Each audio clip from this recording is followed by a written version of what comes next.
Assalamualaikum warahmatullahi wabarakatuh. Baik, langsung saja kita simak videonya. Kalau seseorang itu betul-betul dekat dengan Allah, Allah akan berikan dahinya hitam walaupun dia sholat di lantai yang bersih. Dengan izin Allah. Kapan dia buat maksiat berkurang tuh hitamnya. Lama-lama kalau dia tinggalkan ibadah, dia khusyuknya hilang, maka hilang dengan sendirinya. Dahi hitam itu tidak harus selalu menjadi pertanda orang yang benar sujud dia. Tidak harus selalu menjadi tanda. Karena yang dimaksudkan dengan tanda-tanda di sujud itu, ya nanti saya bahas di pertemuan berikutnya sebetulnya. Ya, ada ayatnya kan belum selesai. Simahum fi wujuhihim min atharis sujud. Orang yang sujudnya benar itu, bagaimana cara mengeceknya? Selain nanti, maaf, ada tanda-tanda yang tadi saya sebutkan, nilai-nilai kebaikan, disebutkan langsung oleh Quran. Simahum fi wujuhihim min atharis sujud. Ada bekas sujud nampak di wajah mereka. Ingat baik-baik. Yang hitam itu di mana tadi posisinya?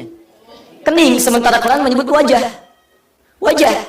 Lihat wujuhihim. Kalau disebutkan wajah, itu menunjukkan bagian dua hal. Pertama adalah bagian bentuk tubuh dari ujung kepala sampai ujung kaki. Ini wajah, bagian depan. Bagian depan. Makanya ketika antum menunaikan sholat, baca doa istiftah atau iftitah, antum katakan wajah tu. Wajhiali, saya hadapkan wajah saya. Kan yang menghadap sepenuhnya bagian depan. Ya, nggak ada orang yang mengatakan wajah kan cuma ini Pak. Jadi begitu baca wajah tuh begini, wajah tuh tidak. Yang menghadap bagian depan semuanya. Ya, fawalli wajhaka syatral masjidil haram. Quran surah kedua ayat 144. Maka Anda salat menghadap kiblat, hadapkan wajahmu. Maksudnya bagian tubuh kita bagian depan sepenuhnya menghadap ke kiblat. Itu wajah. Yang kedua wajah itu adalah tampilan muka bagian depan, kepala ini. Apa dalilnya? Quran surah kelima ayat ke-6. Ketika Allah memerintahkan dalam wudu untuk membasuh wajah, disebutkan wajah. Ya ayyuhalladzina amanu, idza qumtum ila shalah faghsilu wujuhakum. Basuhlah wajah-wajah kalian. Wajah yang dimaksud yang ini, bukan bagian tubuh dari atas sampai dengan bawah. Jelas ya? Nah, orang sujud itu akan nampak simah. Simah itu apa? Simah itu tanda istimewa. Istimewa. Jadi kalau kambing istimewa dikasih tanda. Unta istimewa kasih tanda. Tandanya disebut dengan simah. Ada keistimewaan di unta itu. Nah, keistimewaan yang nampak pada manusia itu berwujud pada akhlaknya. Kemuliaannya. Tanda kebaikannya. Ada dua tanda. Habdu minallah, tanda ketaatan. Habdu minannas, tanda muamalah. Jadi orang sujud itu, kata Al-Quran, akan nampak tanda pada wajahnya. Bagi dua. Tanda wajah yang pertama, tanda ketaatan. Karena orang kalau banyak sujudnya, dilukiskan di Quran surah 3 ayat 113 tadi, banyak dia sujud, artinya wajahnya semakin banyak bersujud di hadapan Allah Subhanahu wa taala. Turun lagi, turun lagi, turun lagi. Yang kedua, tampilan tubuh. Ya, ada perilaku kebaikan dalam tubuhnya. Jadi wajahnya menampilkan senyum yang baik, tangannya perilakunya baik, kakinya baik. Itu yang dimaksudkan oleh para ulama sebagai orang-orang yang berhasil dalam sujudnya. Jadi yang dimaksud tanda sujud yang berhasil tidak harus melulu tampak pada tanda hitam di keningnya. Jika tanda hitam ini diiringi dengan penampilan akhlak yang mulia, akhlak terhadap Allah dengan bertambah ibadahnya, akhlak dengan manusia bertambah kebaikannya, maka itu tandanya sujudnya berhasil. Tapi kalau misalnya tanda keningnya ada hitam secara fisikal, tapi tidak diiringi dengan tanda akhlak yang mulia, maka kemungkinan besar itu hanya muncul pada akibat-akibat fisik dari lama saja sujud. Ketika Anda terlampau lama seperti ini, jangankan orang sujud dalam sholat, orang biasa pun ketika begini, itu mungkin menampilkan tanda hitam di keningnya. Paham sampai sini?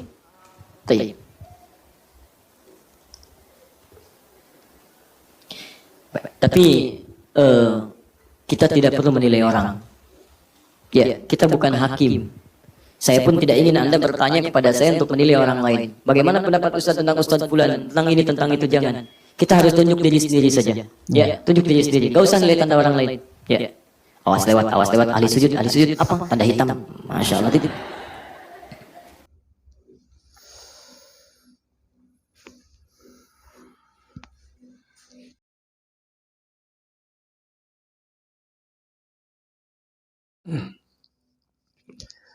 Nah, baik teman-teman semua, kita sudah menyimak bersama-sama, yaitu tentang tanda hitam di kening, teman-teman ya. Nah, tanda hitam di kening. Nah, mungkin ataupun sudah pasti teman-teman sering melihat teman-temannya bahwa biasanya ada orang yang memiliki tanda di kening teman-temannya, biasanya rata-rata itu ada 2 titik, semacam 2 titik teman-temannya. Nah, itu tanda hitam teman-teman. Mungkin teman-teman pasti tahu lah atau pasti sering melihat atau menjumpai orang-orang yang ada tanda di keningnya teman-temannya, yaitu tanda hitam. Nah, tadi teman-teman kita menyimak di awal video ada Ustadz Khalid Basalamah teman-teman ya. Nah, yang dimana Ustadz Khalid Basalamah ini adalah seorang Salafi. Nah, beliau mengatakan bahwa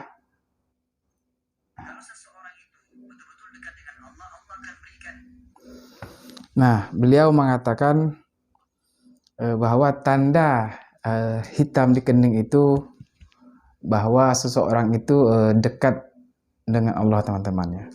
Nah, itu kalau seseorang dekat dengan Allah Ta'ala itu dia memiliki tanda hitam di kening. Nah, seperti itu kata Ustadz Khalid Basalamah. Nah, teman-teman, ketika orang itu sudah memiliki tanda hitam di kening, lalu dia berbuat maksiat, maka nanti lama-lama tandanya itu akan hilang teman. Nah, seperti itu kata Ustadz Khalid tadi teman-teman ya.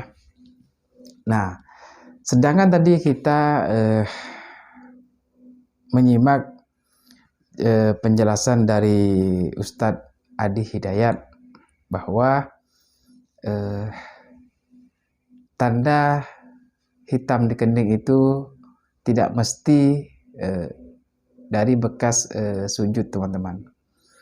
Kenapa? Karena teman-teman sudah pasti tahu bahwa tidak semua orang memiliki tanda di kening teman-teman ya, tanda hitam di kening. Nah, mungkin teman-teman juga mungkin ada yang tidak memiliki tanda hitam di kening teman-teman ya. Nah, itu kan bukan berarti dia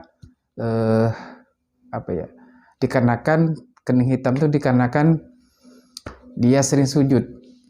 Nah, jadi jangan disalah pahami teman-teman ya, bahwa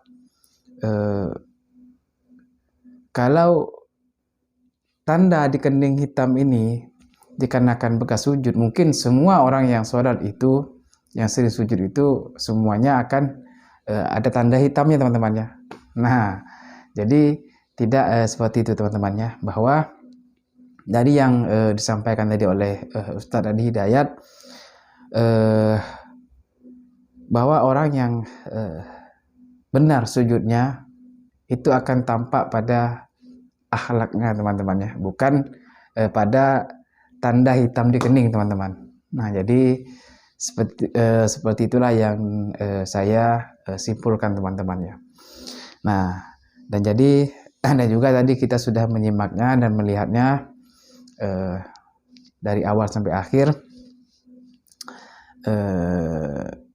tentang tanda hitam di kening. Nah, baik teman-teman, mungkin hanya ini saja yang dapat saya sampaikan. Lebih kurangnya saya mohon maaf apabila ada kesalahan yang saya sampaikan. Mohon dimaafkan yang sebesar-besarnya. Terima kasih kepada teman-teman semua yang sudah menyimak video ini dari awal sampai akhir. Mudah-mudahan bisa bermanfaat, bisa menambah ilmu, dan bisa dijadikan pembelajaran untuk kita semua. Nah, teman-teman, sebelumnya saya ingin juga mengucapkan banyak terima kasih kepada teman-teman semua yang sudah mensupport channel ini. Mudah-mudahan channel ini, yaitu channel Daun Dakwah ini, bisa terus berkembang dan yang pastinya bisa bermanfaat untuk kita semua. Nah, baik teman-teman, cukup sampai di sini dan saya akhiri. Assalamualaikum warahmatullahi wabarakatuh.